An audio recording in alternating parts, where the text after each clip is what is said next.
Pelo terceiro ano consecutivo, a carga tributária no Brasil apresentou alta. Esses dados eles são referentes a 2017, foram divulgados recentemente pela Receita Federal.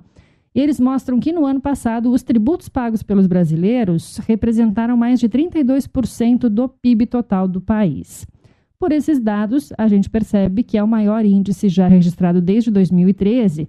E para a gente entender como é que isso pesa no seu bolso, como é que pesa na economia brasileira, o Jornal da CBN, segunda edição, vai conversar agora com o Mauro Fontes, que é consultor financeiro e CEO da Contabilibre, que presta consultoria em contabilidade.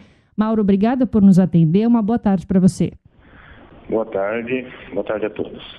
Mauro, antes da gente se aprofundar no tema em si, eu queria que você nos ajudasse a entender como é que a gente chegou a esse patamar, que fatores contribuíram para que o Brasil chegasse nesse nível em que os impostos pesam desse jeito na economia brasileira, 32% do PIB total do país.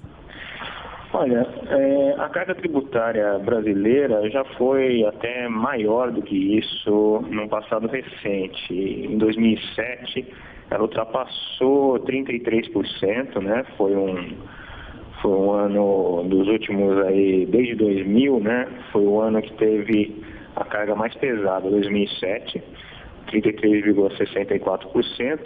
E depois da crise, né, de 2008, a crise que nós passamos recentemente, né, no final do governo Dilma, tudo mais, essa carga caiu até 31,8% e agora, desde 2014 para cá, vem subindo consistentemente.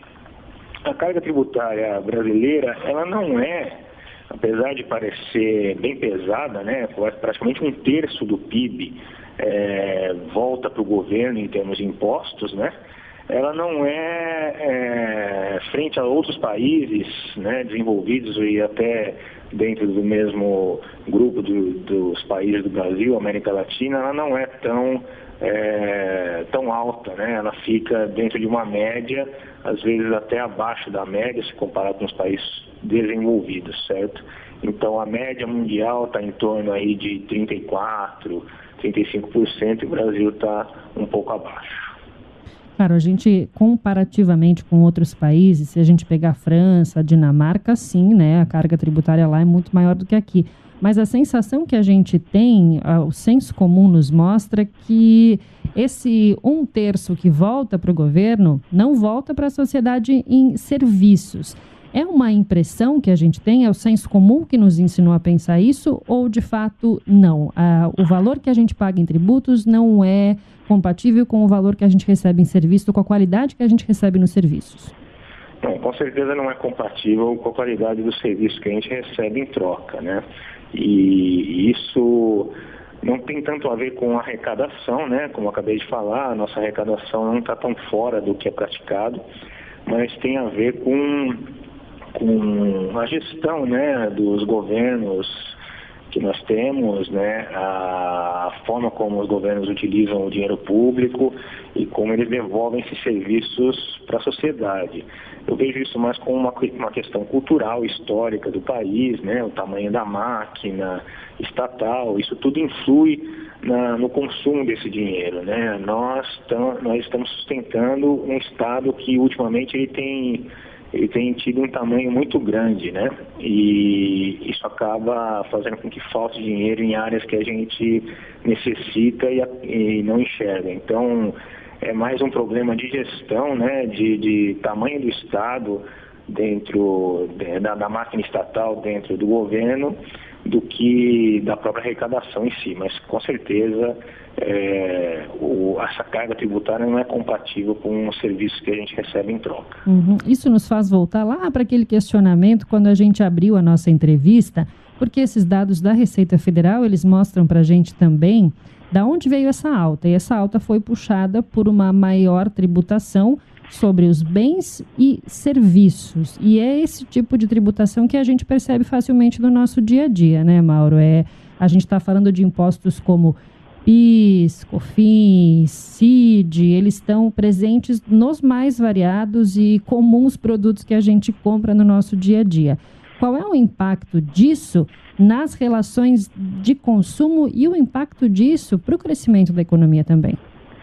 Olha, você tocou num ponto extremamente importante. Apesar de a gente saber que os impostos, a maior parte dos impostos estão presentes no nosso dia a dia, em tudo que a gente consome, supermercado, gasolina, enfim, né, serviços médicos, tudo mais, a gente sabe que está lá, mas fica mais difícil para o cidadão perceber que ele realmente está pagando imposto quando ele está adquirindo um bem ou adquirindo um serviço. Ele sabe, mas ele não percebe, ele não sente o peso daquilo no bolso dele, porque ele não enxerga exatamente qual o valor que ele está pagando de tributo e qual o valor que ele está pagando pelo serviço ou pelo bem, né? É diferente do imposto de renda, que o assalariado ele vê no olerite dele exatamente quanto que ele está sendo, que valor que ele está sendo descontado, ou na hora de fazer a declaração de imposto de renda no início do ano, que ele percebe o valor do imposto que ele pagou. Então o Brasil, ele adota um modelo de tributação que ele favorece muito mais a tributação sobre bens e serviços, e ele tira o peso da tributação direta, né, sobre a renda, sobre as pessoas. E isso, enfim, apesar de ser nocivo, né, você tem um encarecimento geral de produtos por conta dos impostos, faz com que o cidadão pagador de impostos, né, uma grande parte da população que paga impostos e não percebe que está pagando, porque não sofre a incidência do imposto de renda, né? No Brasil, o percentual da população que não paga imposto de renda é muito grande, né? E talvez uma grande parte dessas pessoas achem que não estão pagando imposto de jeito nenhum, quando estão pagando bastante na aquisição de bens e serviços. Então, voltando para a sua pergunta, eu entendo como nocivo mais pelo senso de cidadania que deixa de provocar nos cidadãos, porque eles acabam entendendo que não pagam imposto e, na verdade, pagam bastante disfarçados, né, um imposto camuflado dentro do preço dos serviços e dos bens. Você poderia, né, um governo poderia muito bem incentivar a economia reduzindo essa carga sobre bens e serviços, né, e talvez redistribuindo melhor o imposto sobre a renda das pessoas, já que no Brasil tem uma faixa muito grande de pessoas que não pagam imposto de renda. Porque à medida que o imposto incide, o nosso sistema faz o imposto incidir sobre o consumo e não sobre a renda, isso também favorece, de certa forma, a desigualdade social, né? Com certeza, porque proporcionalmente o mais pobre acaba pagando mais do que o mais rico, né? Porque o imposto que incide sobre 1 litro de gasolina, por exemplo, ele é o mesmo que vai ser pago tanto pelo pobre quanto pelo rico, né? O valor é o mesmo. Então ele pesa muito mais nas contas dos mais pobres do que nas contas dos que ganham mais. Então ele acaba incentivando a desigualdade. Não existe progressividade na tributação sobre bens e serviços. O imposto é um só. E aí a gente entra num tema recente que é a reforma tributária, né? Você falou da necessidade da gente rever a forma de tributação e no começo desse mês de dezembro, uma proposta de reforma foi aprovada em uma comissão especial da Câmara dos Deputados e agora tem que passar por todo o trâmite. Qual é o principal problema que deve ser atacado, na sua opinião, pelo próximo governo, o governo que assume no dia 1º de janeiro do ano que vem? Eu entendo que o principal problema deveria ser a solução, né? Deveria ser a simplificação dos impostos que hoje incidem sobre bens e serviços. O governo, o presidente que assumiu agora, né, o futuro presidente Bolsonaro, tanto ele quanto o ministro Paulo Guedes, eles têm falado muito em mexer no imposto de renda.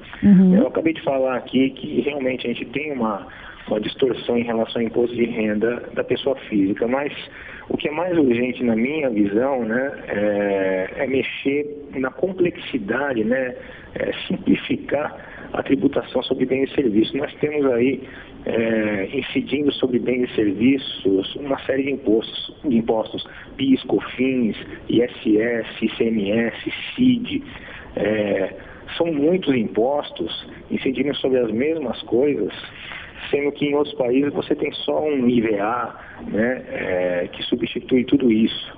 A gente tinha que caminhar para esse destino, né, de ter um imposto, uma simplificação tributária sobre bens e serviços.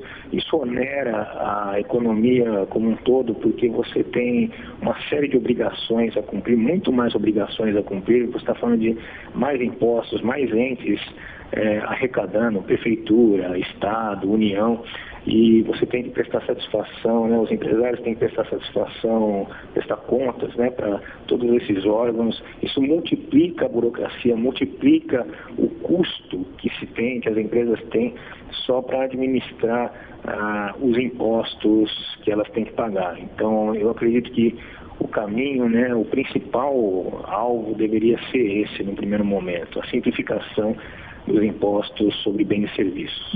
Nessa proposta até que foi aprovada tem um item, um dos itens dessa proposta é justamente essa unificação de 9 impostos, se eu não me engano, e tributos sobre os bens e serviços. E aí, a pergunta que fica esses estados e municípios que eventualmente vão ter a extinção de tributos sobre esses produtos. Como é que fica a situação desses tributos que são competência dos municípios e estados para fechar o caixa desses municípios e estados?